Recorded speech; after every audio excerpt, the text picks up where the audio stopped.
好。你在干嘛？Enter good day。这都要放上去吗？这个是大家如果有看过巴夏影片，一定会觉得好笑。这个就是有一个高龄巴夏，他进入传讯者的身体的讯息来的时候会展现的，他就会这样。我们就不需要这样子，因为我们就是自己表达的，没有什么高龄传讯啊什么这些。是我们自己。在这个宇宙里面，我们一直都误会了一件事情。那这个事情在这一集，我想稍微跟大家聊一下。你说误会了一些事情，误会了一个很大的事情。我们从小就误会了，然后一般人就从小误会到老，然后就结束了生命。我这样一讲哦，就把那个谜底这样就撕开来，就是看到了。我们从小到大一直以为我们是整个宇宙非常非常的大，大到无法估计那么大。误会我们是整个宇宙不是我说我们误会了宇宙非常非常大，然后我们在宇宙里面就是庞大的宇宙里面，然后有银河系啊，有星团啊，星团里面又有星系，然后很多星系里面，其中一个星系叫银河系，银河系里面然后又有一些小的星系变成太阳系，太阳系里面9大行星啊，然后我们是其中一颗叫做地球，那中间有颗太阳。然后我们生活在地球上，我们就好像地球上面的细菌啊、蚂蚁那么小，然后我们就是生活在其中的一个非常非常渺小的个体。我们一直以为就是这样，从小教科书所有的科学都是教我们这样子，我们也一直以为是这样。这个东西完全搞错了，完全搞错什么呢？搞错了。我们这一集一下子要把这个撕得那么彻底吗？你觉得？就是啊，就是啊，好，那就来撕吧。真的是完全搞错了。我们其实不是在宇宙里面一个渺小的意识，而是整个宇宙都存在我们的意识当中。我们所见的宇宙只是我们庞大意识里面的一小部分。那这个代表什么？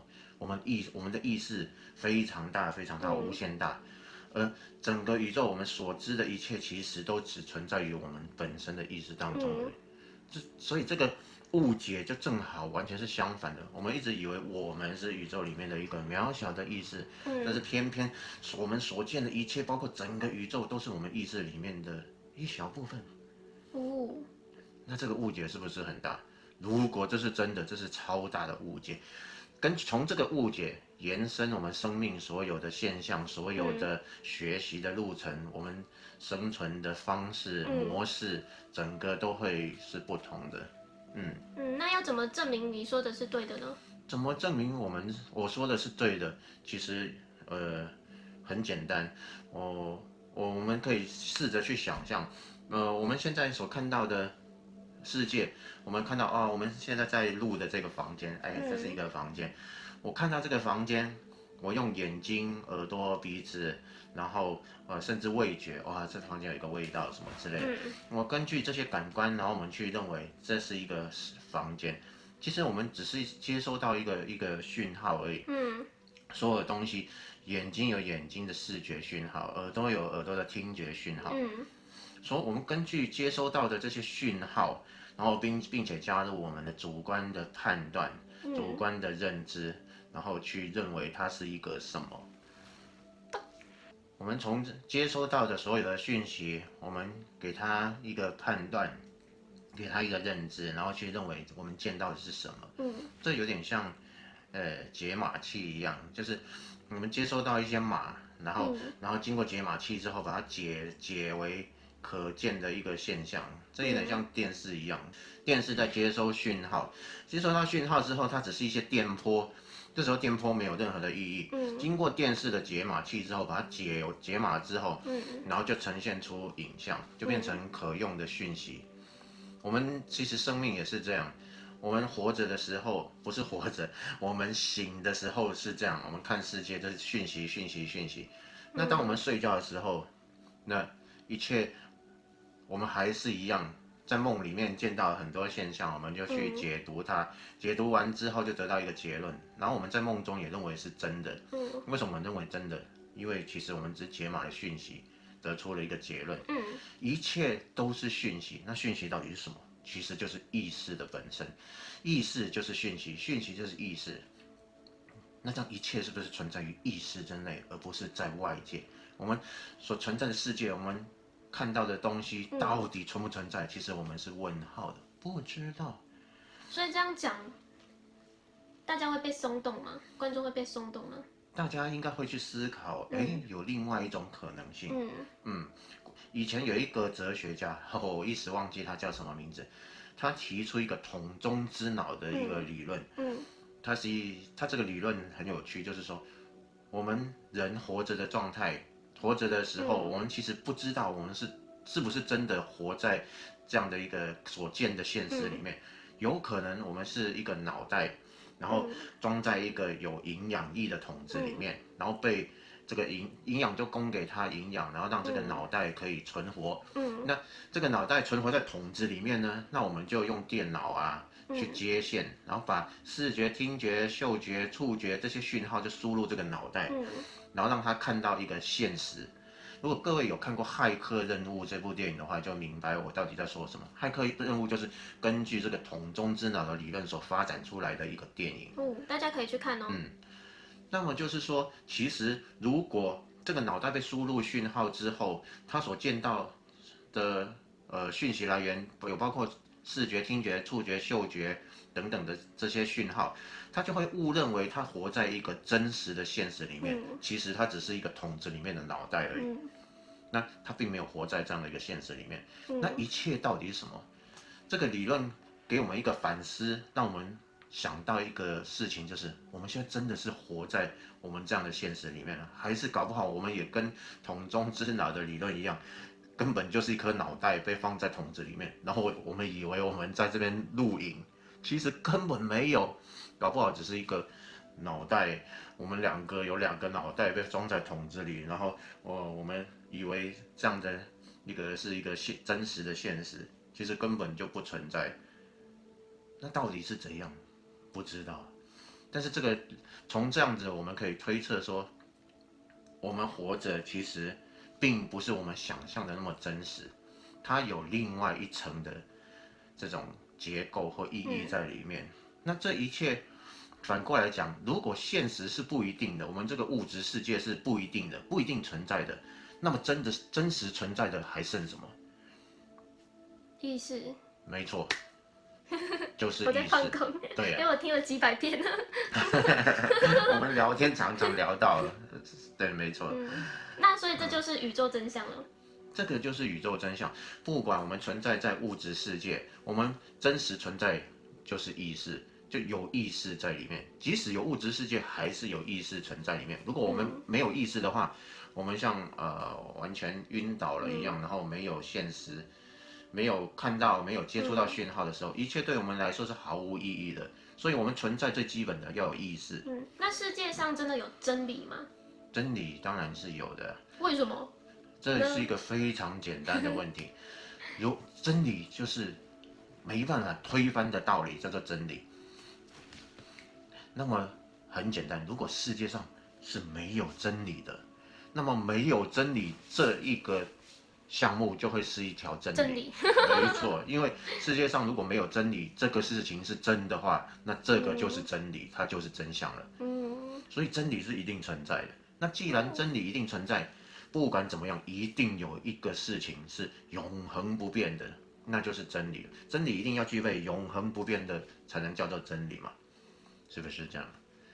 这是透过逻辑想出来的吗？这是透过逻辑，也是透过，应该是这么说，凡事都可以去推论，然后去作为一种，解析的逻辑，只是我们解析世界的一个工具，这样。那不管你用逻辑或者抽象的去感官，一定有一个完全无法推翻的事实。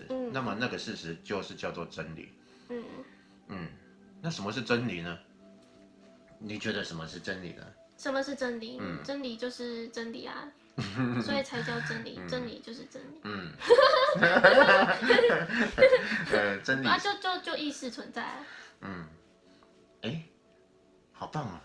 意识存在，没错。如果意识是存在的，我们从小到大意识有不曾存在过吗？其实没有，我们一直都存在。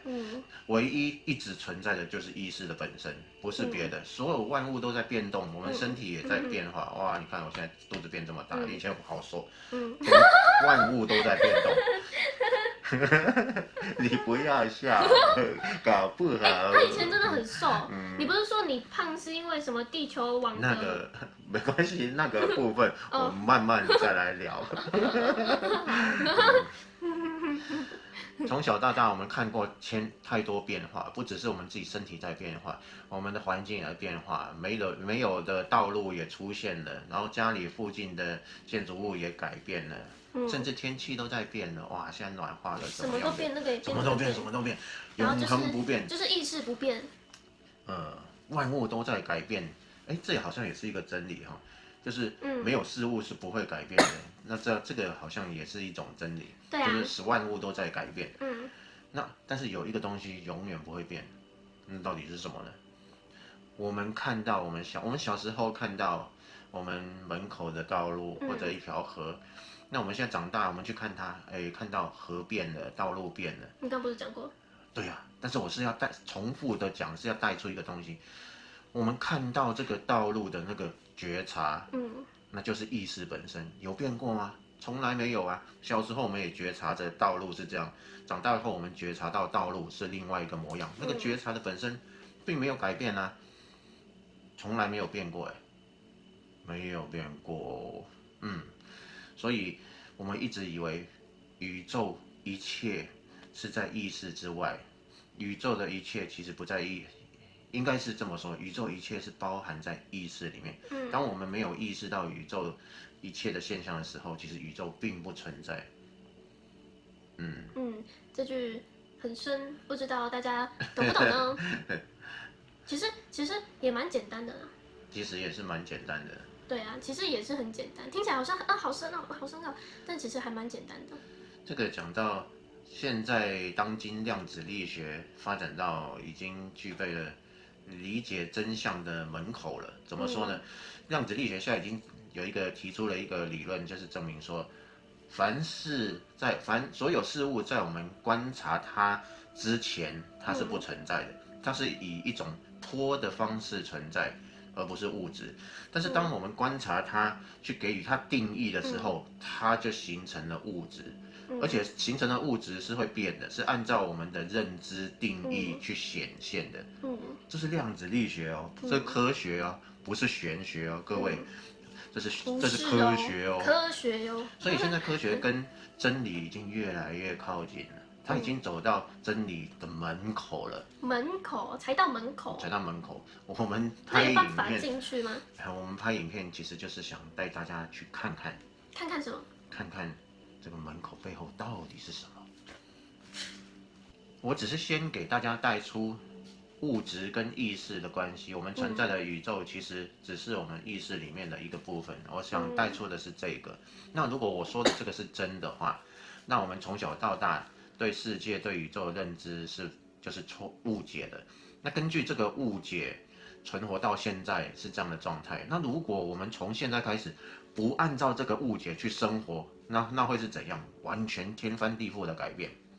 这个就是接下来我们要去探讨的主题。这个以后会讲到如何改变我们生命所有的现象轨迹。我们碰到的一切事物，我们自己是有自主权去控制、去改变的。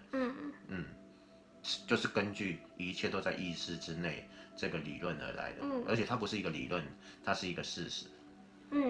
那我们今天这个真相的主题是不是就告一段落？让大家回去可以感受一下、消化一下。